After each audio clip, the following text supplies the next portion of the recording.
you know Iman Gadji, don't you? Yeah, yeah. So he's the guy who's I bought blue light blockers made by his brand, right? So I've been watching quite a lot of him recently, which is in itself, it's quite a head fuck. And I'll tell you why. So he's same age as us. And the guy was born in, I can't remember if he was born in Russia and moved to London, or born in London and his parents were from Russia. One or the other. Either way. Russian He's actually descent. from like where Khabib's from. It's like Dagestan. Dagestan, that's it. That sounds like Dagestan. Dagestan. That'd be an awful country. Inside joke, sorry. Yeah, so Dagestan. Right. He doesn't look like Khabib, like he's not got some mad beard, but you can tell he's Russian, really. Right. But yeah, like I say, he basically had like a far less fortunate start to life than we. Right. Again, we've spoken before about how blessed we are to be in the position we're in and whatever. But now this guy, so when he was 14, he had a workout schedule and a meditation schedule. So like, I think he would do it like every day of the week, but he would have a schedule like on this day I'm doing this type of meditation, on this day I'm doing this type. And he said he'd go into the toilet in his school and do it just to meditate. And when he was 16, at school, or maybe 17, he basically signed his first client for like this social media marketing agency. And that's what he's done ever since. And now he's just absolutely balling. He's built like 10 schools for kids in Nepal who've had no education. He's building schools. And he's our age. And that's what I mean by it's a head fuck. Because I'm watching it, I'm thinking, why is he there? Or why has he done these amazing things already by his age? And I'm the same age. And yeah, I've done amazing things myself, but I've not done anything on that scale. And it's kind of coming to terms with that and thinking to yourself, like, yeah, it's going to be not demotivating, but it's just that social pressure, isn't it? Like, just social media that it brings upon yourself anyway. But also, it's like, he wouldn't be where he is if he didn't have that less fortunate start than us.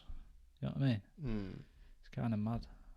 I think in life there's almost like an emotional barrier, or almost like a brain barrier or something like that. Because probably up until I finished my first 2 years at college, I probably wasn't even awake. You know what I mean? And me. But after college as well.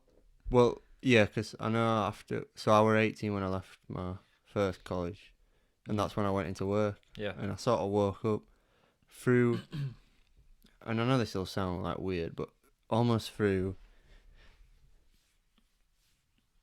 a rebellion of some sorts. Like, you know, I talked on the first podcast about like not wanting to work. Yeah. Like, even though I like my job and stuff, it's not like there's some repulsion that I have towards going in, sitting, coming home, and it's like, it reminds me, I always think of like Deadpool, you know when you said resistance? Yeah. And stuff like that. So I think of like mutation. Right. When things are under stress, they mutate, Yeah. they either get bigger, divide, stuff like that, in order to cope with the stress they're under. So I almost feel like I came under enough stress to the point where my brain was like, escape, get out somewhere. So that's what I'm trying to say with this life thing, is like, if this guy was poor or immigrated, or say like he immigrated and at like say probably 10 years old he had to learn another language, like that could be some stress. I couldn't imagine, like I remember learning Spanish, and I couldn't imagine the amount of stress this guy has to, and he literally has to. I know it's day in day out speaking with English people, probably a lot easier than learning it in a classroom for 2 hours a day. So I feel like he, you know what I'm trying to say? So I get, oh no, I'm on you.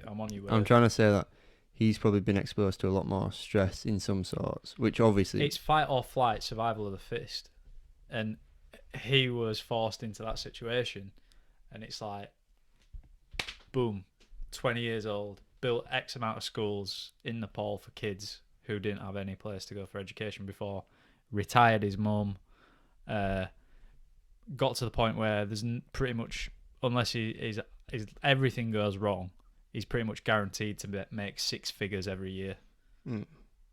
Like, and then this is the thing, it's like more money, more problems. When you get to that point, You just want to do more, don't you want to do more, but you've already sacrificed so much to get to where you are. It's like, how do you get more?